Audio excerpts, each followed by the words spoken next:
utiliser. Donc, c'est des laboratoires virtuels, c'est-à-dire c'est des logiciels dans lesquels on peut faire un schéma avec tous les composants dont on a besoin, les résistances, les diodes, les transistors, les générateurs de courant, de tension, etc., et les appareils de mesure, les voltmètres, les ohmmètres. Donc, c'est des laboratoires complets, virtuels, et qui fonctionnent très, très bien. Donc, ils simulent vraiment, c'est quelque chose de très proche de la réalité. Il y a certains logiciels qui vont même vraiment très loin dans la simulation, ils simulent même les défauts. D'accord? Donc, il y a plusieurs logiciels. Alors, je peux citer des logiciels comme Multisim, par exemple. Alors, les gens qui ont déjà travaillé avec Workbench, la suite, c'est Multisim. Les nouvelles versions, c'est devenu Multisim depuis un bon moment. Donc, Multisim, c'est un très bon logiciel de simulation. Bien sûr, c'est un logiciel payant. C'est un logiciel de National Instrument. Il y a le logiciel ESIS de Proteus, ou bien ESIS Proteus. C'est un logiciel aussi très apprécié par les étudiants parce que c'est un logiciel qui permet aussi de simuler les circuits programmables, les microcontrôleurs, les microprocesseurs. Donc, on peut faire des programmes, on peut écrire des programmes et les insérer dans les circuits programmables, et donc on peut simuler. Donc, ESIS, ISIS, ça aussi, c'est un logiciel avec des appareils de mesure, des voltmètres, des oscilloscopes, des générateurs, etc. C'est payant aussi.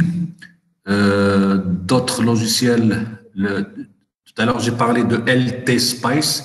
Alors, LT Spice, lui, il est gratuit et c'est un petit logiciel. Il ne prend pas beaucoup de place dans le disque dur, sauf qu'il n'est pas aussi confortable que les autres. Les autres, c'est des vraies usines, c'est de gros logiciels.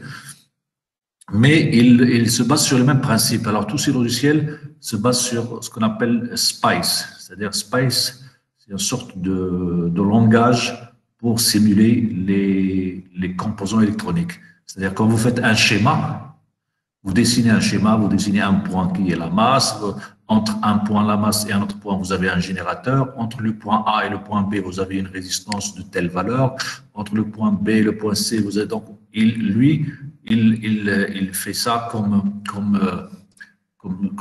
un langage, c'est-à-dire il transforme ce schéma en un certain codage appelé SPICE, et après il est capable donc de faire des simulations, c'est-à-dire chaque composant, il est modélisé sous forme d'un modèle, donc c'est des formules qui après vont fonctionner. Je vois quelqu'un qui m'affiche le PSIM. PSIM, moi j'ai jamais travaillé avec PSIM, mais je sais que les collègues travaillent avec ça, en électrotechnique, je pense, ou en électronique de puissance. Mais donc, ça doit être. Il y a beaucoup de simulateurs, beaucoup de logiciels de simulation.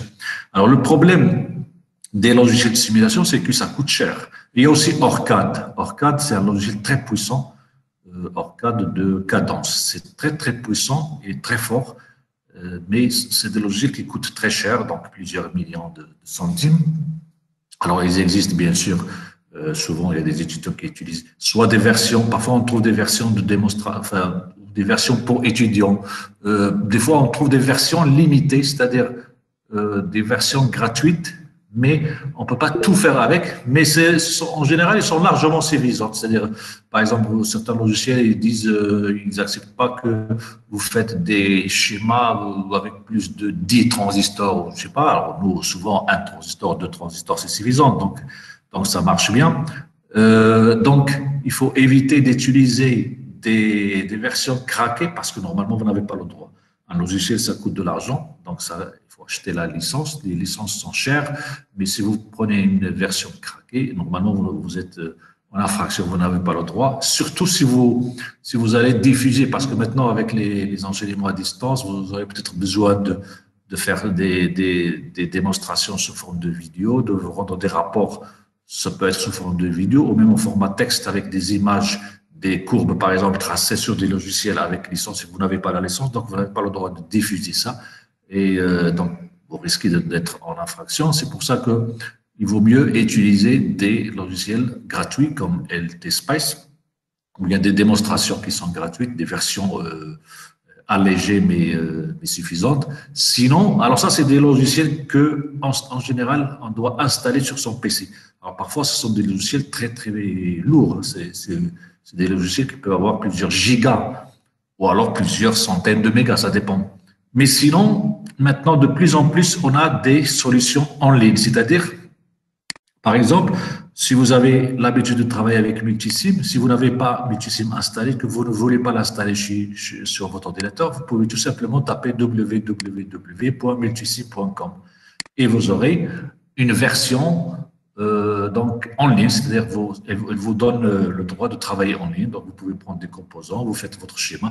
Bien sûr, il n'est pas aussi puissante que l'autre version, elle est allégée parce que c'est quelque chose de nouveau. C'est de plus en plus on fait des logiciels installés sur du cloud et non pas sur donc ce n'est pas sur votre ordinateur. Alors ça vous permet donc de travailler gratuitement. En général, il faut s'inscrire.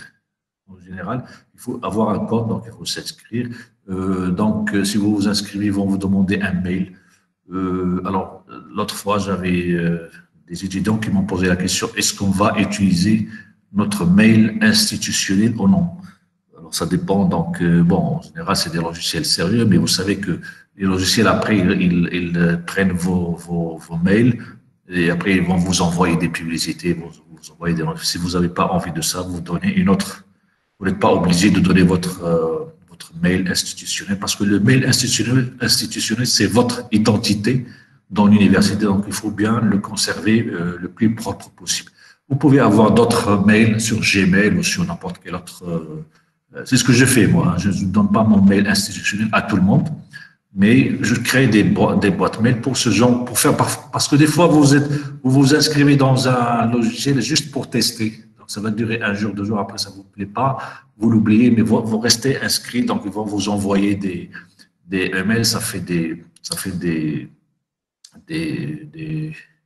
la pollution sur votre boîte si on vous envoie trop de messages dont vous n'avez pas besoin. Donc, c'est mieux de ne pas utiliser votre boîte. Gardez la boîte institutionnelle pour les choses sérieuses, pour votre travail, pour vos examens, vos notes, vos relations avec l'université, c'est mieux. Donc, alors, les logiciels de simulation, il y en a plusieurs, donc je vais essayer de vous les donner. Comme ça, vous pouvez, on peut par exemple faire des mini-projets ou des TP, et je vous donne plusieurs simulateurs en ligne, et c'est à vous de choisir. Comme ça, on verra, on va tester plusieurs en même temps. Et sinon, j'en ai un autre, je ne me rappelle pas son nom, je vais le retrouver, je vais essayer de le retrouver dans la prochaine séance, dans lequel on travaille comme dans la réalité, c'est-à-dire on a une vraie maquette, c'est-à-dire des composants, par exemple une résistance, c'est en 3D et c'est en couleur. Hein. Vous choisissez les couleurs ou bien vous choisissez la valeur. Donc vous regardez les couleurs et vous comprenez quelle est sa valeur.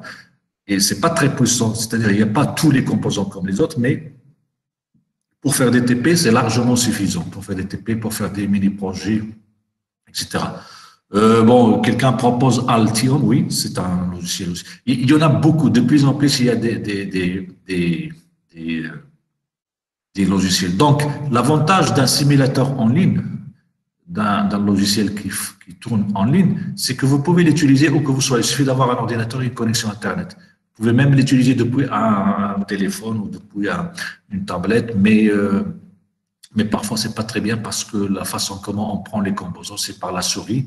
Et quand c'est tactile, parfois, c'est pas très, très bien fait encore. Donc, mais en général, ça par exemple, pour simuler, hein, si vous avez un circuit déjà fait, vous pouvez le simuler même sur votre ordinateur parce que ça tourne sur le serveur de la société qui a créé le logiciel et c'est pas sur votre ordinateur. Donc, vous ne voyez que les résultats. C'est-à-dire, un oscilloscope, il vous donne le signal, mais ça ne tourne pas sur votre ordinateur, ça tourne sur le serveur. Donc, ça reste pratique, ça reste très pratique.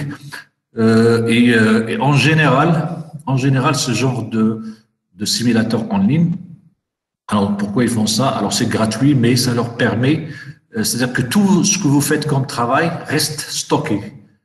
Donc, ils partagent ça avec tout le monde. Et même vous aussi, vous pouvez trouver les exemples des autres. C'est-à-dire, vous ouvrez la galerie où il y a tous les circuits, vous trouvez un grand nombre c'est-à-dire les circuits qui ont été réalisés par des étudiants, par des professeurs, par des électroniciens dans le monde entier. Donc, vous avez une bibliothèque énorme. Donc, vous pouvez prendre des exemples, vous les copiez dans votre compte et vous les modifiez et ça devient donc votre circuit. Vous le stockez et les autres aussi peuvent prendre votre exemple et l'utiliser. Comme ça fait un travail partagé, un travail de groupe. Ça peut évoluer très, très rapidement. Donc,